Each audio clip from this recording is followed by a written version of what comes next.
அமைந்திருக்கிறார்.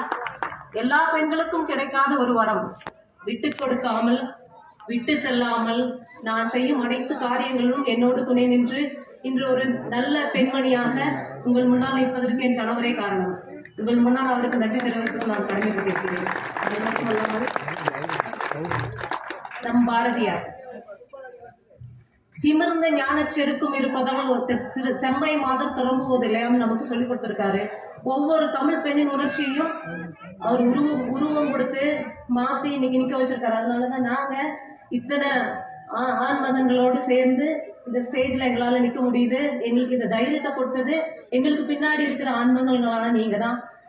மற்ற எதையும் இங்க நாங்க பெருசா சொல்ல முடியாது. உங்களோட சப்போர்ட் இது வரைக்கும் எங்களுக்கு கிடைச்ச மாதிரி இனி கண்டிப்பா கிடைக்கணும். வாழ்க்கை எல்லாருக்குமே மலர் பாதைகளை மட்டும் கொடுக்கறது இல்ல இருந்தது எங்களுக்கு இது ஸ்டார்ட் பண்றதுக்கு முன்னாடி. ஆனா இதை ஸ்டார்ட் பண்ணதுக்கு அப்புறம் எங்களுக்கு பாதை முற்பாதைகளா மாறிடுச்சு. முள்ளுல பயணிச்சாதான் மலரோட மென்மை தெரியுங்கிறதாக கடவுள் கொடுத்ததா நாங்க நினைச்சுக்கிறோம். அதனால எங்களுக்கு வந்த வழிகள் இன்னைக்கு உங்களை எல்லாரும் பாக்குறப்ப அது ஆனந்தமா மாறிடுச்சு. இது போல சப்போர்ட் இனி எங்களுக்கு எப்பயும் இருக்கணும். இது ஒரு நல்ல எண்ணத்தோட